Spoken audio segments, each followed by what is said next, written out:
పోయిన వారం వాక్యాన్ని ఒక్కసారి మనము గుర్తు చేసుకుందాం. పోయిన వారం చెప్పిన వాక్యాన్ని ఒకసారి గుర్తు చేసుకుందాం. పోయిన వారము నేను చెప్పినటువంటి వాక్యము ప్రపంచ నాగరికతలు. బైబిల్ చరిత్రలో నుండి ప్రపంచ నాగరికతలను మనం చూసాం. మొదటిది ప్రపంచానికి అంతటిది కూడా మరి పాతదైనటువంటి మొదటిది అయినటువంటి నాగరికత అది ఏది అంటే ఏది? మెసపతోమియా నాగరికత.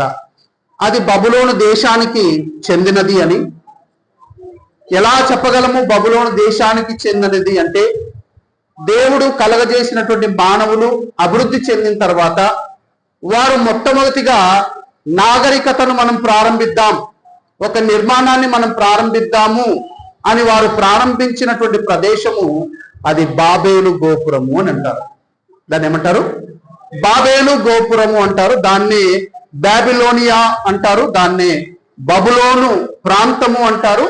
ఆ బబులోను ప్రాంతములో ఉన్నటువంటి దానిని మెసపతోమియా నాగరికత అని అంటారు. ఆ మెసపతోమియా నాగరికతలో అబ్రహాము నివసించాడు.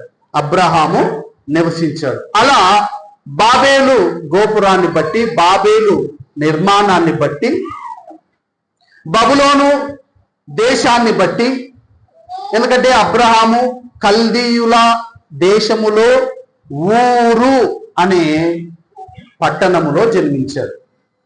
అబ్రహాం ఎక్కడ జన్మించాడు? బబులోను దేశములో. దాన్నే బబులోను దేశాన్నే కల్దీయుల పట్టణము అంటారు. ఎందుకంటారు కల్దీయుల పట్టణము అంటే బబులోను వారు మాట్లాడే భాష కల్దీయుల భాష. మన రాష్ట్రాలను తెలుగు రాష్ట్రాలు అంటారు. తెలంగాణ ఆంధ్ర అని అన్నిసార్లు తెలంగాణ ఆంధ్రే అని అనొచ్చుగా, కొన్నిసార్లు ఏమంటారు? తెలుగు రాష్ట్రాలు అంటారు. ఎందుకు తెలుగు రాష్ట్రాలు అంటారంటే తెలుగు మాట్లాడేవారు కాబట్టి. అలాగే కల్దీయుల దేశము అంటే బబులోను దేశము. ఆ దేశములో అబ్రహాము ఊరు పేరే ఊరు అనే పట్టణములో ఆయన జన్మించాడు. అక్కడ ప్రారంభమైనదే మెసపతోమియా నాగరికత అని చెప్పారు. ఆ తర్వాత అబ్రహాము నుండి ఇస్సాకు నుండి యాకోబు నుండి ఇశ్రాయేలీలు 12 మంది దేవుని యొక్క సంతానంగా ఇశ్రాయేలీలుగా అభివృద్ధి చెంది వీరు ఎక్కడ అడుగుపెట్టారు? ఐగుప్తు నాగరికతలోకి, ఐగుప్తు దేశములోకి వీరు అడుగు పెట్టారు. అప్పటి నుండి ఐగుప్తు నాగరికత ప్రారంభము అయింది. అంతకు ముందే ఉన్నది, కానీ ఇశ్రాయేలీలు వెళ్ళిన తరువాతే ఐగుప్తు నాగరికతకు ఒక గుర్తింపు వచ్చింది. They are called the pyramids. వాటిని ఇప్పుడు మనము పిరమిడ్స్ అని పిలుచుకుంటున్నాం. మూడవది మనకు సంబంధించింది, మన గర్వకారణము సింధు నాగరికత. ప్రస్తుతము పాకిస్తాన్ దేశములో ఆ యొక్క సింధు నది అనేది ప్రవహిస్తుంది. ప్రస్తుతం ఒకప్పుడు పాకిస్తాను, ఆఫ్ఘనిస్తాను, భారతదేశము ఈ 3 కలిసి ఉండేవి. అవన్నీ మీకు తెలుసు.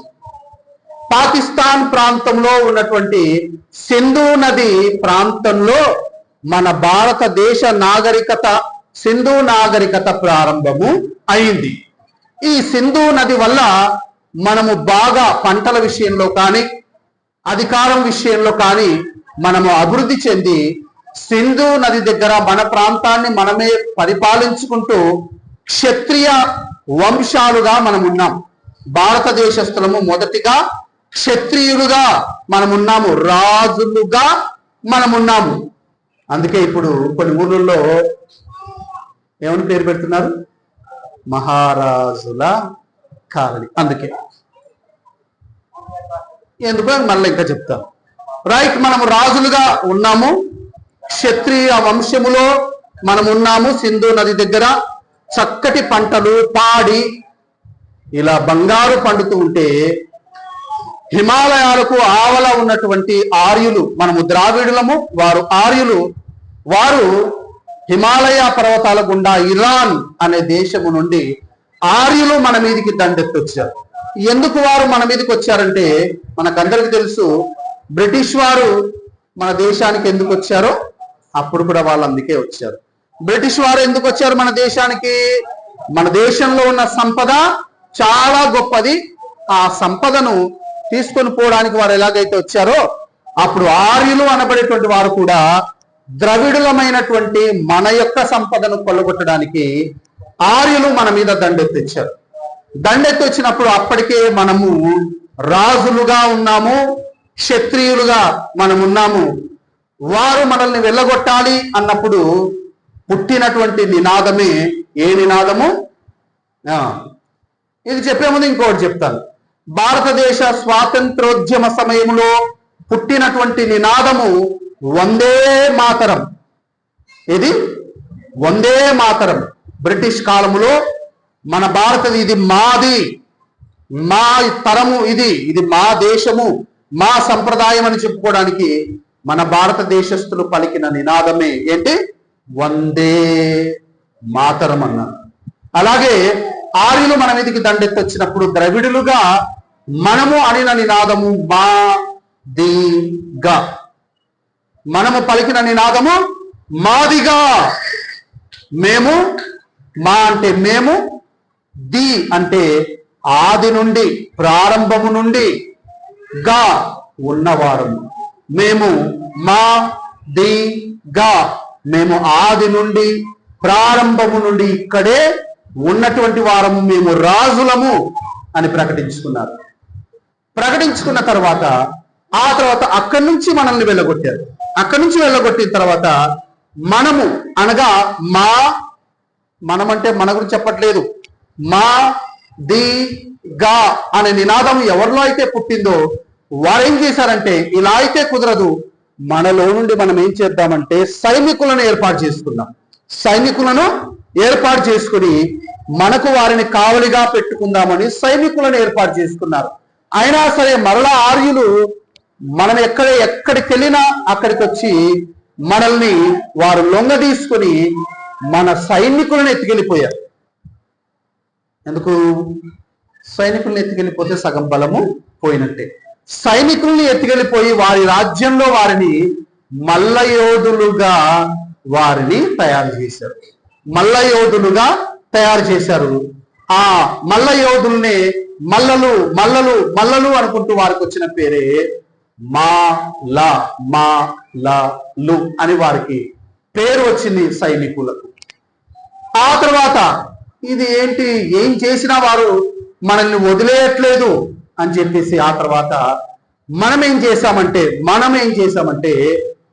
కాపులను ఏర్పాటు చేసుకున్నాం. ఏర్పాటు చేసుకున్నాము? కాపులను ఏర్పాటు చేసుకుని కాపులు ఏం చేయాలంటే మన పంటలను కావలి కాయాలి, మన పశువులను కావలి కాయాలి, మన స్త్రీలను కావలి కాయాలి, మన చిన్న బిడ్డలను కావలి కాయాలి అని చెప్పి మన మా ది గా లో నుండి మా లా లో నుండి కాపులను ఏర్పాటు చేసుకుని పొలాల మీద, పశువుల మీద, స్త్రీల మీద, చిన్న పిల్లల మీద వారిని రక్షణగా పెట్టుకుంటే మరలా వాళ్ళు మన మీద దండెత్తి వచ్చి మరలా వారిని కూడా తీసుకెళ్ళిపోయారు. తీసుకెళ్ళిపోయిన తర్వాత వారికి వచ్చినటువంటి పేరే కాపులు. వారికి వచ్చినటువంటి పేరే కాపులు. అరే, ఈ బలం కూడా మనకు సరిపోవట్లేదు, ఈ బలగం కూడా మనకు సరిపోవట్లేదు, ఇంకా మనము బలమైనటువంటి వారిని ఏర్పాటు చేసుకోవాలని చెప్పేసి మన వాళ్ళు ఏం చేశారంటే కమ్మలను, సంఘ కమ్మలను ఏర్పాటు చేసుకున్నారు. సంఘ కమ్మలు. వీరి బాధ్యత ఏంటంటే పురుషులు బయటికి వెళ్ళిపోతే, పురుషులు బయటికి ఏదైనా పని కొరకు, వేట కొరకు వెళ్ళినప్పుడు వీళ్ళు స్త్రీలను, పిల్లలను ఏం చేయాలి? కాపు కాయాలి. కమ్మలు, సంఘ కమ్మలు, సంఘ కమ్మలు. అలా తర్వాత వారిని సంఘ కమ్మలు, కమ్మలు కమ్మలు, కాపులు కమ్మలు, కాపులు కమ్మలు. ఇలా ప్రతి దానికి ఒక పేరని నేను అనట్లేదు, ప్రతి దానికి ఒక నినాదము పుట్టింది. ఆ నినాదాన్ని అర్థం చేసుకోలేక ఆ తర్వాత వాటిని జాతుల కింద, కులాల కింద మార్చేసుకున్నాం.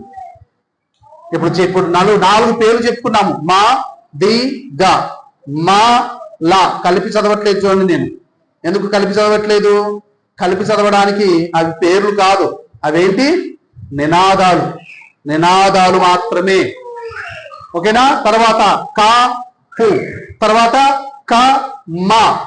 ఇలా మన యొక్క ప్రపంచ దేశాలలో మన సింధు నాగరికత యొక్క చరిత్ర ఇలా ప్రారంభమవుతూ ఇలా ఇలా విడిపోతూ విడిపోతూ విడిపోతూ విడిపోతూ విడిపోతూ విడిపోతూ వచ్చింది. ఆ తర్వాత రాజులము అని చెప్పుకున్నారు. మేము రాజులము, క్షత్రియులము అని మా ది గా అన్నారు కదా.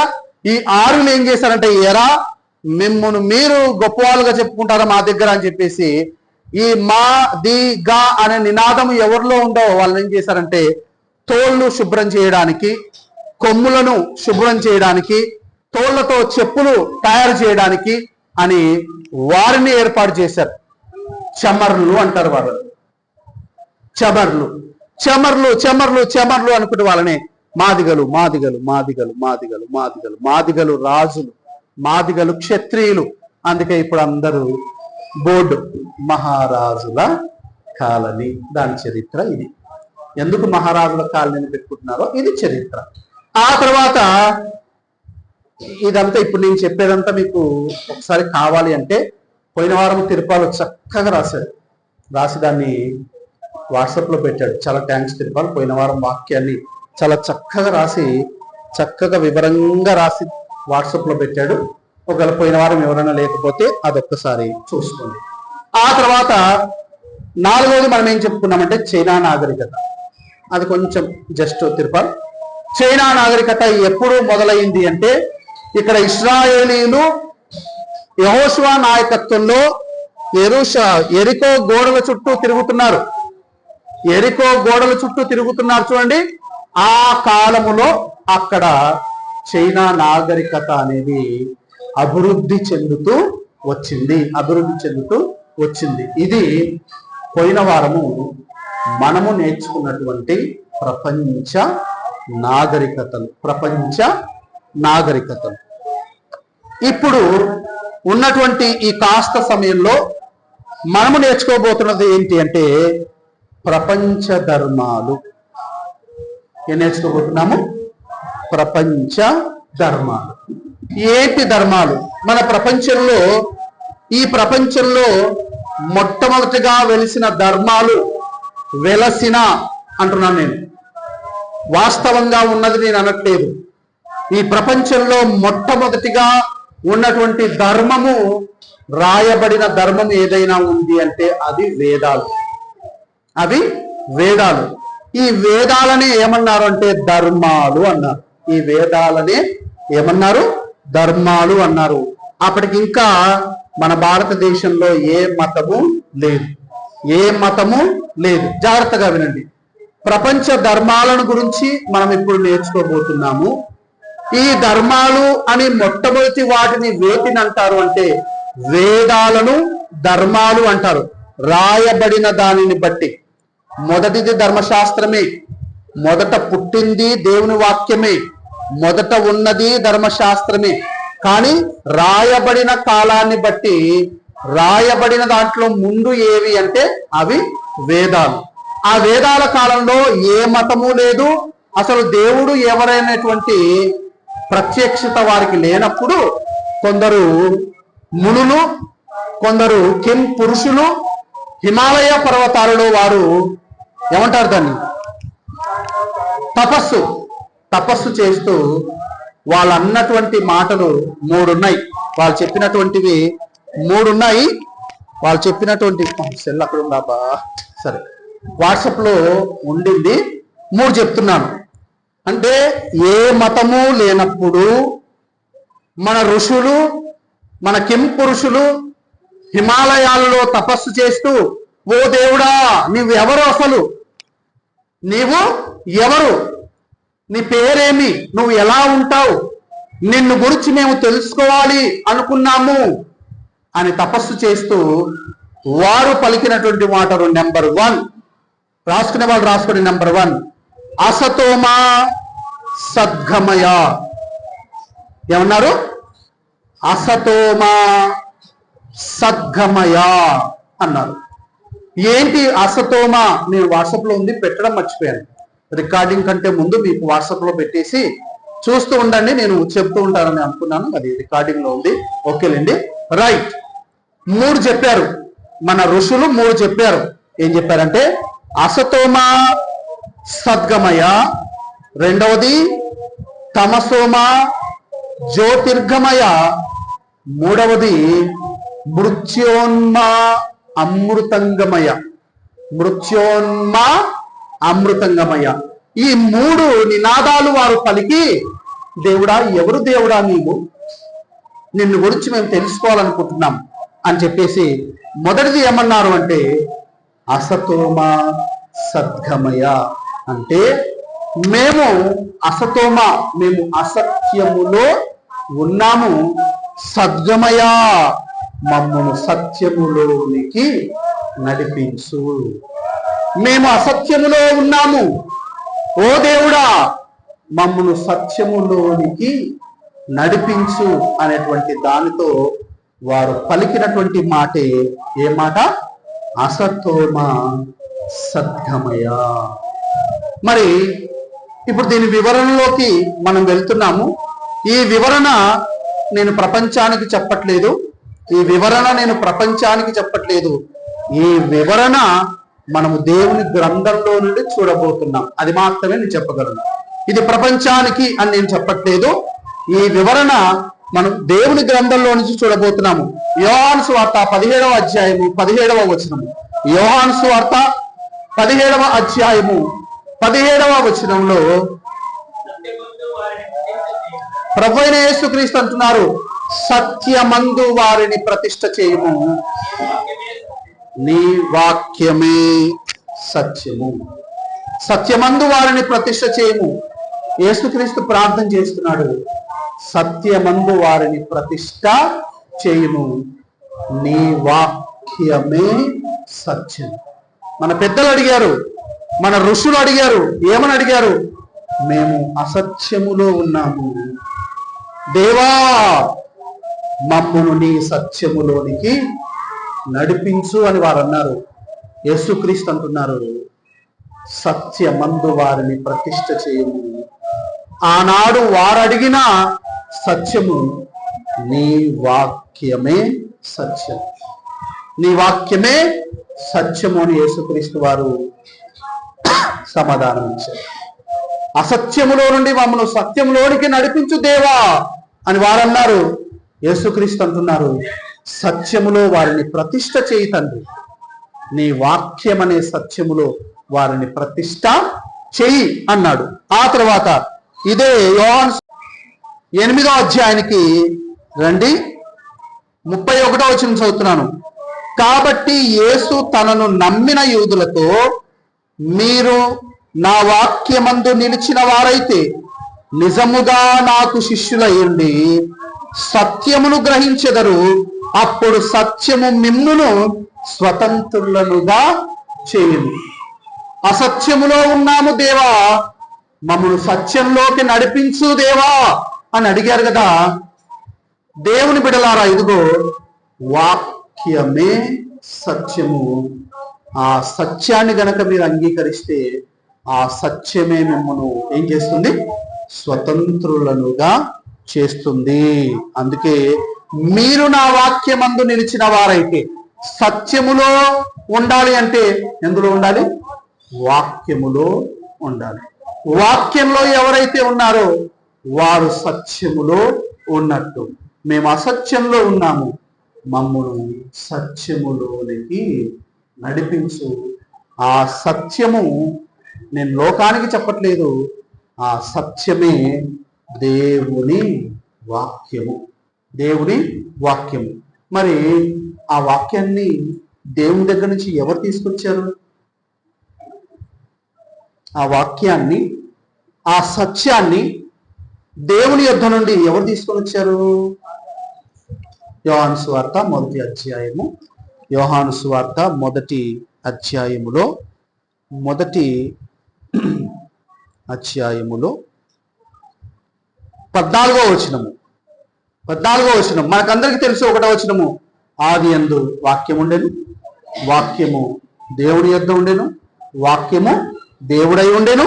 14వ వచనము, ఆ వాక్యము శరీరధారి అయి, బావినండి, ఆ వాక్యము శరీరధారి అయి కృపా సత్యముగా, ఎలా? కృపా సత్య సంపూర్ణుడుగా మన మధ్య నివసించెను. తండ్రి వలన కలిగిన అద్వితీయ కుమారుని మహిమ వలె మనము ఆయన మహిమను చూచితిమి, కనుగొంటిమి. యేసుక్రీస్తు ఈ భూలోకానికి దిగొచ్చినప్పుడు మనం ఒకసారి వాక్యం చదువుకున్నాం, సత్యము సర్వసత్యము. సత్యము నుండి మనం ఎక్కడికి వెళ్ళాము? సర్వసత్యంలోకి వెళ్ళాము. ఆ సర్వసత్యాన్ని ఎవరు తీసుకొని వచ్చారు? ప్రభు అయిన యేసుక్రీస్తు ఆయన పరలోకము నుండి తీసుకొని వచ్చాడు. కృపా సత్యముగా మన మధ్య నివసించాడు. అసత్యములో నుండి మమ్మును సత్యములోనికి నడిపించు దేవా, ఓ సర్వేశ్వరుడా, మమ్మను, మేము అసత్యంలో ఉన్నాము, నీ కోసం వెతుకుతున్నాము, మమ్మను సత్యములోనికి నడిపించయ్యా అంటే యేసుక్రీస్తు ఆ సత్యముగా మన మధ్యకు వచ్చాడు. ఆ సత్యాన్ని వాక్యంగా మనకు తెలియజేశాడు. ఇదే సత్యం, ఇదే సత్యం. ఆ తర్వాత ఇక ఈ పాయింట్లో 14వ అధ్యాయం 6వ వచనం మనకందరికీ తెలుసు. యేసుక్రీస్తు అన్నారు, నేనే మార్గమును సత్యమును జీవము. నేనే సత్యము, నేనే సత్యమును. అసత్యములో నుండి సత్యములోనికి నడిపించు అన్నారు కదా. నేనే ఆ సత్యము, నేనే ఆ సత్యము అనే ఆయన దేవుని గ్రంథంలో సూటిగా యేసుక్రీస్తు బోధిస్తున్నప్పుడు ఎలా ఉండిందట? అధికారము గలవాని వలె ఆయన వారికి బోధించుతుండేది. ఇదే సత్యము.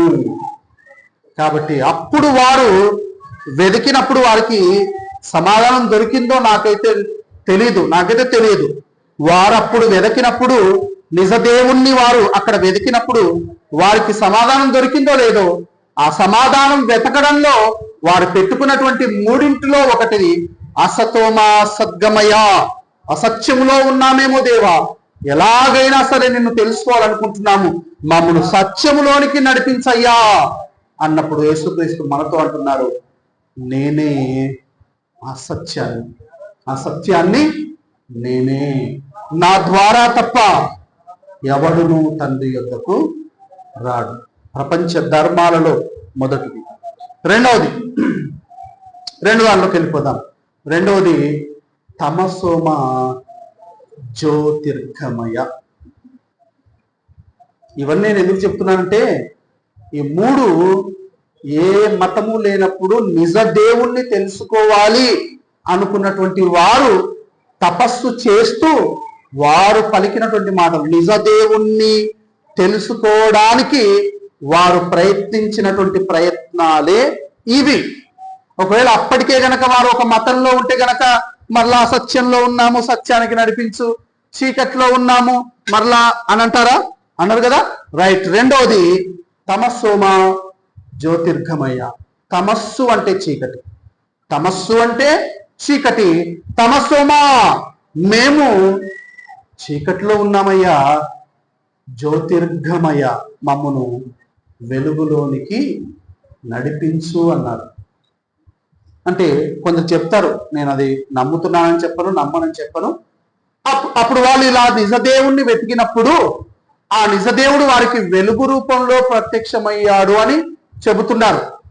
నేను అది నమ్ముతున్నానని చెప్పట్లేదు, మీరు నమ్మండి అని కూడా నేను చెప్పట్లేదు, ఉన్న విషయాన్ని మీతో చెబుతున్నాను. వెలుగు రూపంలో అప్పుడు వారికి ప్రత్యక్షమయ్యాడట అని చెప్పుకున్నారు.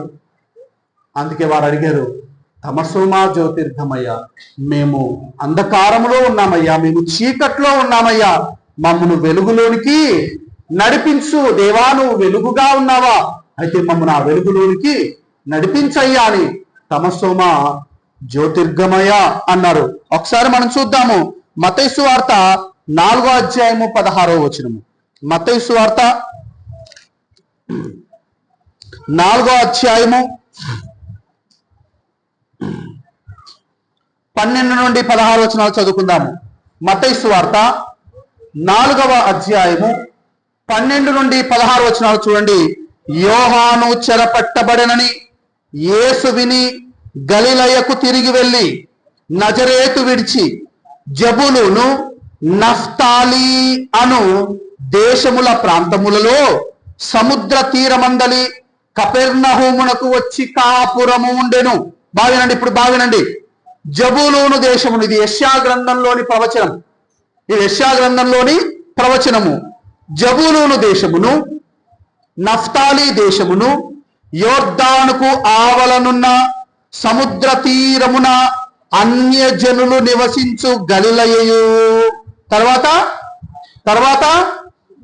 చీకటిలో కూర్చుండి ఉన్న, ఎక్కడ? చీకటిలో కూర్చుండి ఉన్న ప్రజలను గొప్ప వెలుగును చూచిరి. గొప్ప వెలుగును చూచిరి. తర్వాత మరణ ప్రదేశములోను, అనగా అంధకార చీకటి ప్రదేశములోను మరణ ఛాయలోను కూర్చుండి ఉన్న వారికి వెలుగు ఉదయించెను. తమసోమా జ్యోతిర్గమయ, మేము అంధకారములో ఉన్నామయ్యా, మేము చీకట్లో ఉన్నామయ్యా, మమ్మను వెలుగులోనికి నడిపించు అంటే యేసుక్రీస్తు, ప్రభు అయినటువంటి యేసుక్రీస్తు వారు బాప్సమిచ్చి యోహాను చెరసాలలో వేయబడ్డాడు అని విని, అప్పటికి ప్రజలు ఇంకా ఎక్కడున్నారట? చీకటిలో ఉన్నారు, మరణ ప్రదేశములో ఉన్నారు, మరణ ఛాయలో ఉన్నారు. వీరేం చూశారట?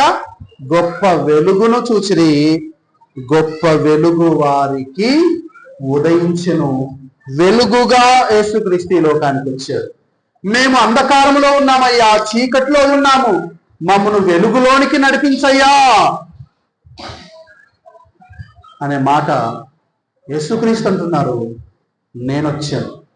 జబులును, నఫ్తాలి ఈ దేశముల గలిలయ సముద్ర తీరములలో ఆయన నడుచుకుంటూ వస్తూ ఉంటే చీకటి తొలుగుతూ ఏముదయించిందట? వారి జీవితాల్లో వెలుగు ఉదయించిందట. గొప్ప వెలుగును వారు చూచిరి. యేసుక్రీస్తు ఎవరి హృదయంలోకి వస్తాడో వారి హృదయంలో వెలుగు ఉంటుంది. ఎందుకు అంటే యేసుక్రీస్తు ఎక్కడైతే ఉంటాడో అక్కడ there is no place for superstitions in the world. ఈ ప్రపంచంలో మూఢ నమ్మకాలకు తావే లేదు. యేసుక్రీస్తు కాకుండా ఇక ఎవరు ఉన్నా సరే there is a chance to have superstitions. మూఢ నమ్మకాలు ఉండడానికి అవకాశాలు ఉన్నాయి. యేసుక్రీస్తు ఉన్న చోట మూఢ నమ్మకాలకు అవకాశమే లేదు. There is a book, 5th class, I think 5th class book or superstitions in the world అని. ఏ క్లాస్ అబ్బా? 7th, 6th or 7th? 6th or 7th class లో ఒకరు పడవ మీద అరటి పండ్లు తీసుకొని వస్తే అరిష్టమట. ఒకరు పడవ మీద అరటి పండ్లు తీసుకొని వస్తే వారికి అదృష్టమట. ఒకరికి నల్లపిల్లి ఎదురైతే అరిష్టమట, ఒకరికి నల్లపిల్లి ఎదురైతే ఏంటట? అదృష్టం. ఇలా ప్రపంచంలో రకరకాలైనటువంటి మూఢనమ్మకాలు ఉన్నాయి. దీపము ఆరిపోతే భయం, నల్లపిల్లి ఎదురొస్తే భయం, బల్లి మీద పడితే భయం. ఇంకా ఆ బుక్ లో చాలా చాలా చాలా చాలా ఉన్నాయి. ఆ బుక్ లో 6th class 7th class book లోనూ ఉంది సూపర్స్టిషన్స్ ఇన్ ద వరల్డ్ అనేది.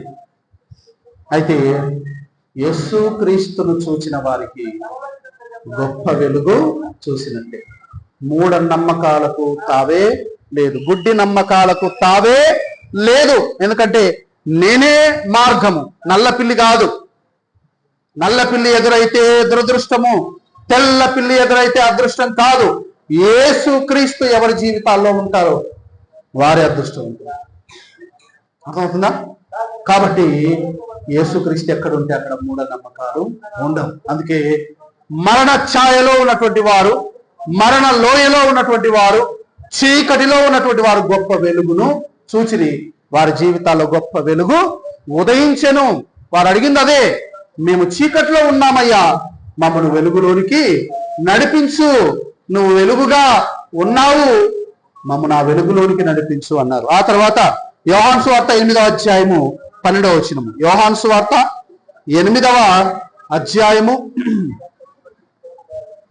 యోహాను సువార్త 8వ అధ్యాయము 12వ వచనము. మరలా యేసు, నేను లోకమునకు వెలుగును, నన్ను వెంబడించువాడు చీకటిలో నడువక జీవపు వెలుగు కలిగి ఉండునని వారితో చెప్పెను. మేము చీకటిలో ఉన్నాము అని అనుకుంటున్నావా?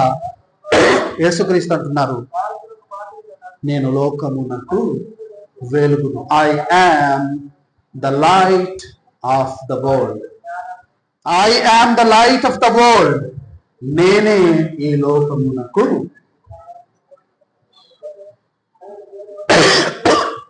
నేనే ఈ లోకమునకు వెలుగును. నేనే ఈ లోకమునకు వెలుగును. చూడండి, నన్ను వెంబడించువాడు ఎవరు? నన్ను వెంబడించువాడు చీకటిలో నడువక, చీకటిలో ఉండక, చీకటిలో మగ్గిపోక. మేము చీకటిలో ఉన్నాము అని మీరు బాధపడుతున్నారా? వెలుగులోకి మమ్మను నడిపించు అని మీరు ప్రాధేయపడుతున్నారా? నేనే వెలుగును, నన్ను వెంబడించువాడు చీకటిలో నడువక జీవపు వెలుగు కలిగి ఉండును అని వారితో చెప్పెను. తమసోమ జ్యోతిర్గమయ. మనలను చీకటిలో నుండి వెలుగులోనికి నడిపించేవారు మన రక్షకుడు, మన విమోచకుడు, మన ప్రభు అయినటువంటి యేసుక్రీస్తు ప్రభువారు. ఆయన ఈ లోకానికి వెలుగు. ఆయనను వెంబడించే వాడెవ్వరూ కూడా చీకటిలో ఉండరు, జీవపు వెలుగును కలిగి ఉంటారు. అప్పుడు అడిగింది అదే, మమ్మల్ని వెలుగులోనికి నడిపించయ్యా, మేము చీకటిలో ఉన్నాము అన్నారు. కొలస్సీయులకు రాయబడిన పత్రిక 1వ అధ్యాయము 13వ వచనంలో, కొలస్సీయులకు రాయబడినటువంటి మొదటి పత్రిక 1వ అధ్యాయము 13వ వచనం దయచేసి చదవండి.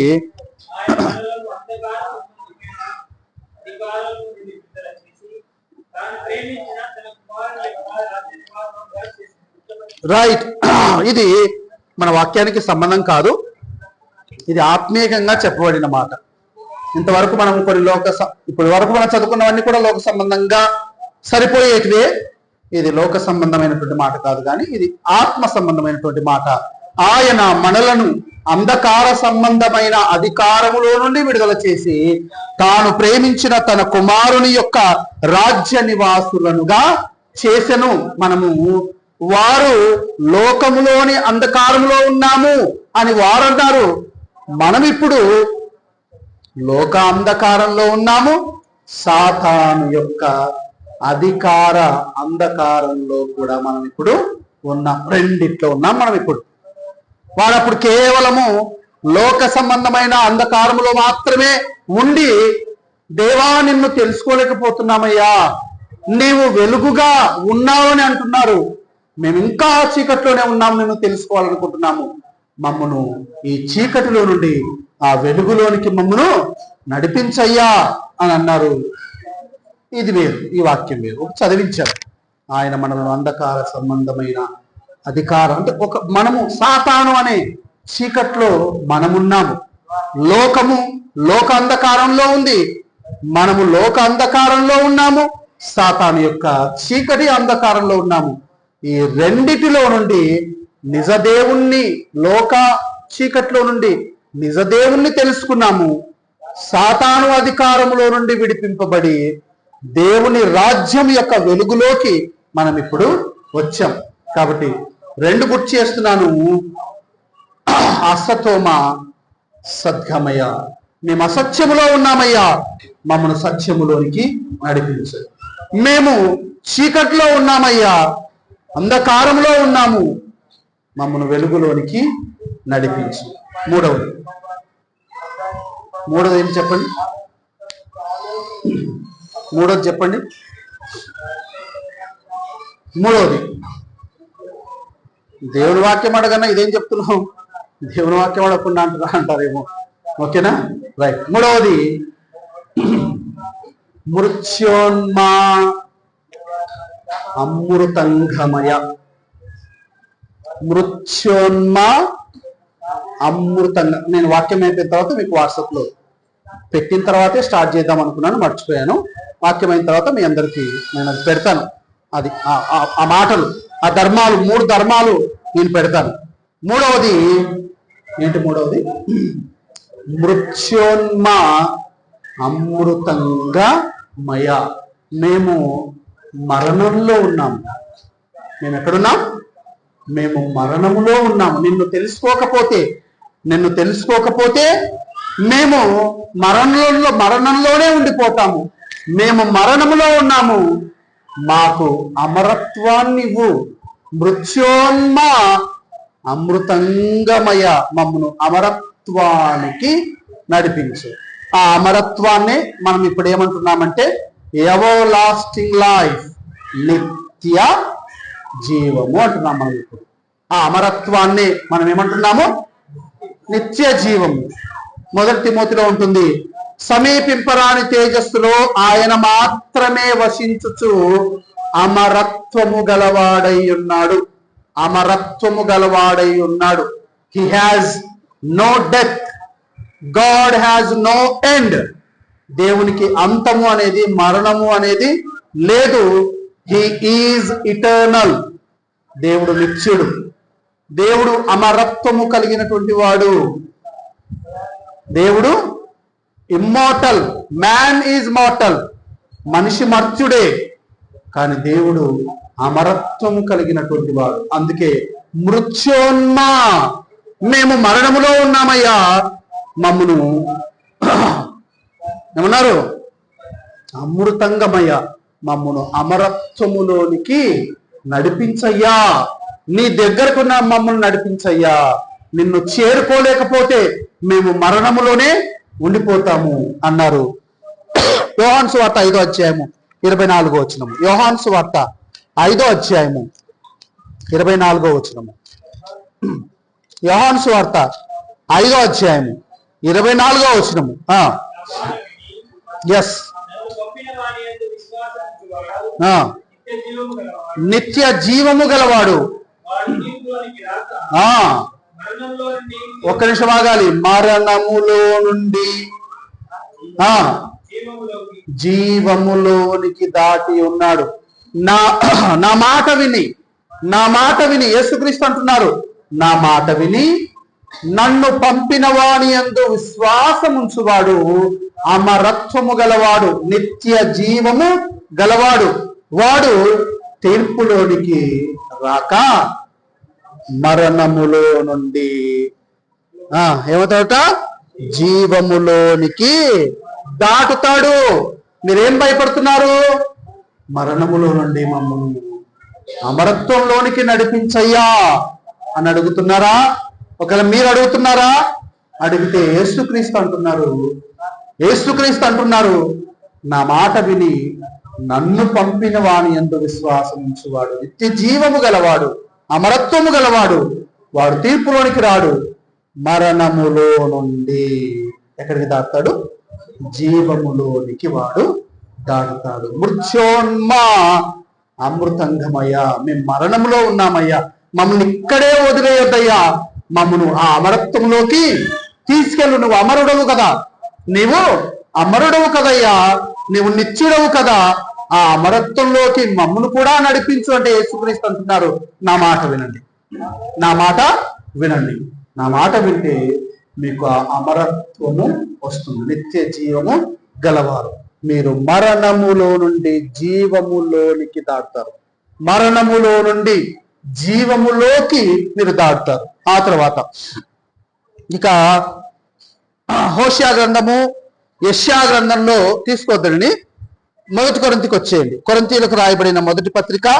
సమయం ఎక్కువైంది కాబట్టి అవి కూడా చెప్దాం అనుకున్నాను, సమయం ఎక్కువైపోయింది. కొరింథీయులకు రాయబడినటువంటి మొదటి పత్రిక 15వ అధ్యాయంలో 55,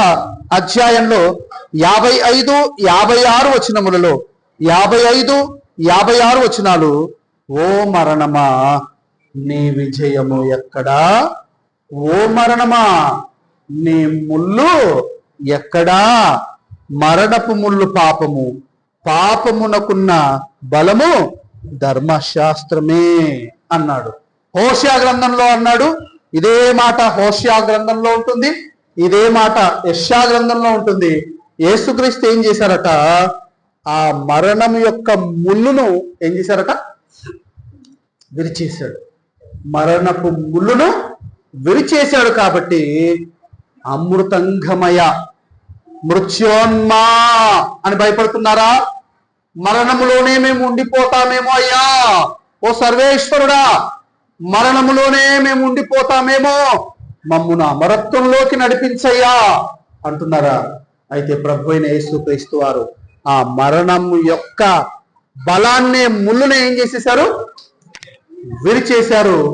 కాబట్టి ఓ మరణమా నీ విజయం ఎక్కడా? ఓ మరణమా నీ ముళ్ళు ఎక్కడా? ఇక మరణము లేదు. మృత్యోన్మా అమృతంగమయ.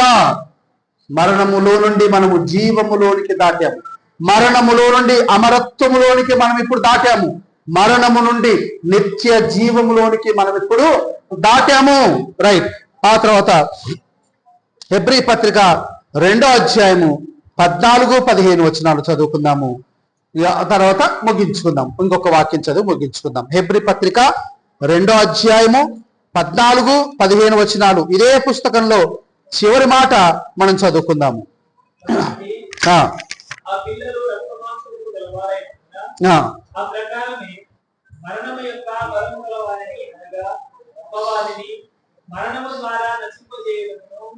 జీవిత కాలమంతయు మరణ భయము చేత దాస్యమునకు లోబడిన వారిని విడిపించుటకును ఆయన కూడా రక్త మాంసములలో పాలివాడని. యేసుక్రీస్తు ఈ లోకానికి రక్త మాంసములతో వచ్చాడు.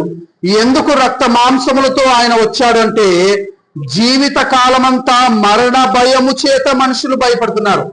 జీవిత కాలమంతా కూడా మరణ భయము చేత దాస్యమునకు లోబడిన వారిని విడిపించడానికి, మరణ భయము చేత దాస్యమునకు లోబడినటువంటి వారిని, మరణానికి మనం లోబడి ఉన్నాం, మరణానికి మనం భయపడుతూ ఉన్నాము. ఆ మరణము నుండి మనల్ని విడిపించడానికి ఆయన, పరలోక నివాసి అయినటువంటి ఆయన రక్త మాంసములను ధరించుకొని ఆయన ఈ లోకానికి వచ్చాడు. మనల్ని ఆ మరణ భయము నుండి విడిపించాడు. మృత్యోన్మా అమృతంగమయ, ఆ మరణ భయము నుండి మనల్ని విడిపించేశాడు. మనల్ని నిత్య జీవానికి పాత్రులనుగా ఆయన చేసేశాడు. ఈ 3 ప్రార్థనలు మనం చేయలేదు, ఇప్పటికీ చేయమేమో మనము. కానీ ఒకప్పుడు నిజ దేవుడు ఎవరు అని తెలుసుకోవాలనుకున్నటువంటి జ్ఞానులు ఈ 3 ప్రార్థనలు వాళ్ళు చేశారు. అసతోమా సద్గమయ, తమసోమా జ్యోతిర్గమయ, మృత్యోన్మా అమృతంగమయ, ఓం శాంతి శాంతి శాంతి, సర్వలోకానికి సమాధానము కలుగును గాక. అందరికీ ఈ 3 ప్రశ్నల ద్వారా, ఈ 3 ప్రార్థనల ద్వారా ప్రపంచానికంతటికి కూడా సమాధానము కలగాలి అని అప్పుడు వారు ఉద్దేశించారు. ఈ 3 వాటికి సమాధానాన్ని మనం ఎక్కడి నుంచి చూస్తున్నాము? దేవుని గ్రంథంలో నుండి చూసి, ఇది సత్యము, ఇది వెలుగు, ఇది నిత్య జీవము అని మనం నిర్ధారించుకుంటున్నాం. ఇది లోకానికి సమాధానం కాదని నేను మొదలే చెప్పాను. ఇది లోకానికి సమాధానం కాదు, మన ధైర్యానికి ఈ వాక్యము సమాధానంగా మనం ఇప్పుడు దీన్ని చదువుకుంటూ ఉన్నాం. ఓకేనా? కాబట్టి ప్రపంచ నాగరికతలను తెలిపేది దేవుని గ్రంథము, ప్రపంచ ధర్మాలను తెలిపేది దేవుని గ్రంథం, ప్రపంచ సామ్రాజ్యాలను తెలిపేది దేవుని గ్రంథము, ప్రపంచ పునర్జననాన్ని తెలిపేది దేవుని యొక్క గ్రంథము, అదే వాక్యము, అదే బైబిల్ గ్రంథంగా మన చేతిలో ఉన్నటువంటి వాక్యము ఎంత గొప్ప జ్ఞాన సత్యాన్ని, జ్ఞాన సత్య వాక్యాన్ని మన చేతుల్లో మనము పెట్టుకున్నాము. దాని విలువ మనకు తెలుస్తుందో, దాని విలువ మనకు తెలియట్లేదో అది మనమే ఆలోచించుకోవాలి. అందుకే ఇదే 2వ అధ్యాయం హెబ్రీ పత్రికలో, ఇదే హెబ్రీ పత్రిక 2వ అధ్యాయంలో, కావున మనము వినిన సంగతులను విడిచిపెట్టి కొట్టుకొని పోకుండానట్లు వాటి యందు మనము మరీ విశేష జాగ్రత్త కలిగి ఉందము. ఎంత గొప్ప రక్షణను మనము నిర్లక్ష్యం చేసిన ఎడల హౌ కెన్ వై సర్వైవ్, ఎలాగూ తప్పించుకొనగలము? ఇంత గొప్ప రక్షణను, ఇంత గొప్ప జ్ఞానాన్ని ఇస్తున్నటువంటి ఈ గ్రంథాన్ని, ఇంత గొప్ప జ్ఞానాన్ని ఇస్తున్నటువంటి ఈ గ్రంథాన్ని నిర్లక్ష్యం చేస్తున్నామేమో. కావున మనము వినిన సంగతులను విడిచిపెట్టి కొట్టుకొని పోకుండానట్లు వాటి యందు జాగ్రత్త కాదు, వాటి యందు విశేష జాగ్రత్త కాదు, వాటి యందు మరీ విశేష జాగ్రత్త కలిగి ఉందము. ఇంత గొప్ప రక్షణను మనము నిర్లక్ష్యము చేసిన ఎడల ఎలాగూ తప్పించుకుందుము? ఎలాగూ? ఇంత గొప్ప సత్యం ఉందే, ఇంత గొప్ప రక్షణ ఇందులో ఉందే, ఇంత గొప్ప రక్షణకు సంబంధించిన, సత్యానికి సంబంధించిన మాటలు ఇందులో ఉన్నాయే, వాక్యాలు. దీన్ని ఎలా నిర్లక్ష్యం చేస్తారు? మన నాయకుని గురించి ఒకసారి నేను చెప్పి ముగిస్తాను. నేను బైబిల్ ట్రైనింగ్ చేసేటప్పుడు మన నాయకుడు మాకు క్రైస్తవ సాక్ష్యాధారాలు అనే పాఠం చెప్పారు. చెప్పినప్పుడు నేను అప్పుడు బైబిల్ ఇలాగా పెట్టుకున్నాను. ఆ వాక్యం చెబితే నేను వామ్మ ఇంత గొప్ప మాటలు దీంట్లో ఉన్నాయని చెప్పేసి అప్పటి నుంచి సాధ్యమైనంత వరకు ఇలాగే పట్టుకోవడానికి ప్రయత్నిస్తాను, సాధ్యమైనంత వరకు. ఇంకా నా ధ్యాస తెలియకుండా అప్పుడప్పుడు వెళ్తుందేమో, కానీ ధ్యాసకు వస్తే మాత్రం మరలా అలా తీసి ఆయన చెప్తుంటే, బైబిల్ కాలేజీలో మాకు క్రైస్తవ సాక్ష్యాధారాలు చెబుతుంటే వామ్మో ఎంత గొప్ప సత్యాలు, ఎంత గొప్ప జ్ఞానము ఇందులో ఉందా కదా. అంటే ఆయన చెబుతుంటే దేవుని వాక్యానికి కాదు, ఆ దేవుని వాక్యం ఉన్న పుస్తకానికి కూడా వామ్మో అనిపించింది. అంత గొప్పగా ఆయన చెప్పేవాడు. అది మీకు మరలా నేను ప్రత్యేకంగా చెప్పాల్సినటువంటి అవసరము లేదు. ప్రతిసారి చెప్పే మాట ఆయన మాటలనే మనము మన జీవిత కాలమెల్లా చదువుకుంటూ ముందుకు సాగిపోతూ ఉండాలి. దేవుడు మనలను దీవించి ఆశీర్వదించును గాక. ఇంటికి వెళ్ళిన తర్వాత దయచేసి వాక్యాన్ని మరొకసారి మీరు చదువుకోవాలని మీ అందరికీ మనవి చేస్తూ నేను ముగిస్తూ ఉన్నాను.